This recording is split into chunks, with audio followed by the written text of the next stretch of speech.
So ayan, good morning mga ka-warriors. Welcome po kayo muli sa aking YouTube channel. Ayan, may langgam yung mata natin.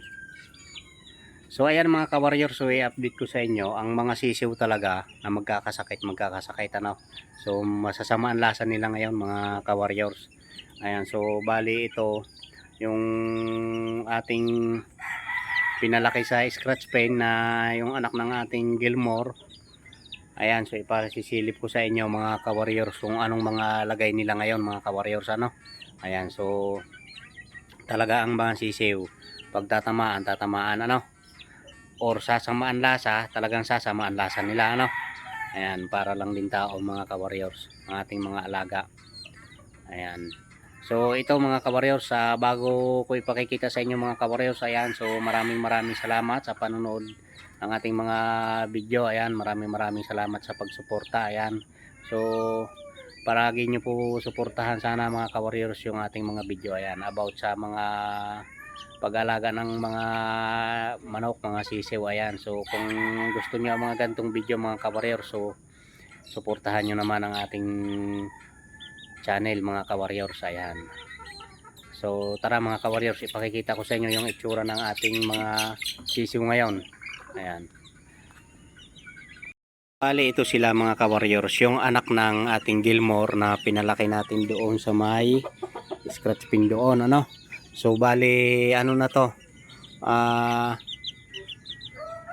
weeks na. Ayan, 3 weeks na sila. So December din yan ipinisya. Ayan, so ayan ang itsura nila. Bagay medyo masama ang lasa nila gawa ng malamig. Ayan, malamig ang panahon. Ayan, ayan o.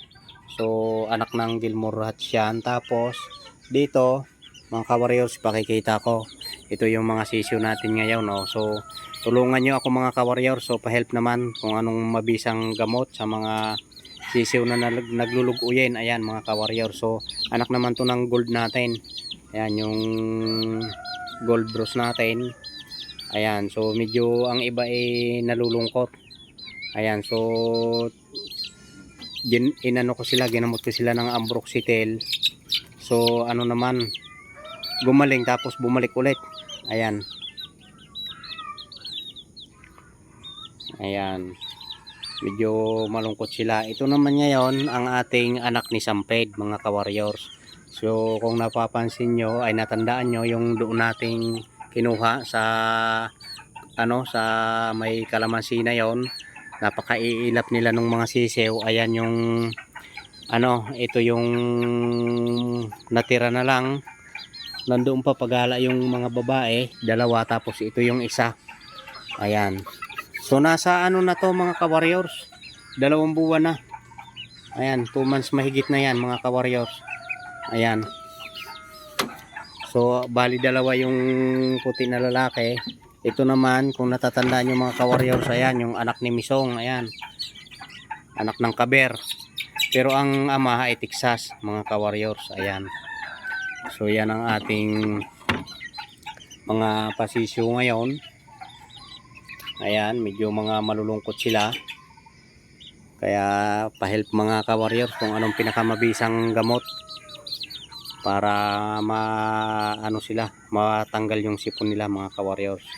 Ayan, tingnan mo itsura nila. So ito ay nasa 1 buwan na, 1 month. Pero kabutihan, walang bulutong, hindi sila binulutong. Ayan, so nagkasipon lang. Pero anohin natin sila para lumaki ng ayos pa rin mga ka-warriors. Ayan, ito malungkot din, malungkot. Gawa ng dito sa amin ang panahon ay malamig, pabago-bago ang klima. Tao nga hindi nawawala ng sipon mga ka-warriors. Ayan, so hanggang dito na lang muna muli ang ating mga video mga ka-warriors, ang ating video. Ayan, so maraming salamat and God bless mga ka-warriors. Ayan, so bali ito nga pala na video na to ay para nalalaman natin kung anong buwan, anong pitsa. Tutoy, ano bang pitsa ngayon? 19. Ayan, 19 nya. So January 19, 2026. Ayan, so nasa 1 month na ito, 1 month and 3 days. to 4 days. Ayan. Ayan sila. Tapos ito naman na anak ng ating ano. Ayan. 3 weeks na yan. Magwa 1 month na rin yan kasi halos magkakasunod lang yan mga ka-warriors. Ayan yun oh. Medyo malungkot yun oh. Na isa. Ayan. So ang nanay niyan mga ka-warriors sa gabi pinapatulog natin sa kanila dyan. Sinasama natin sa kanila yung nanay mga ka-warriors. Ayun ang ganda nito. Ayun panuksukan. Panuksukan yung paglaki. Ayan.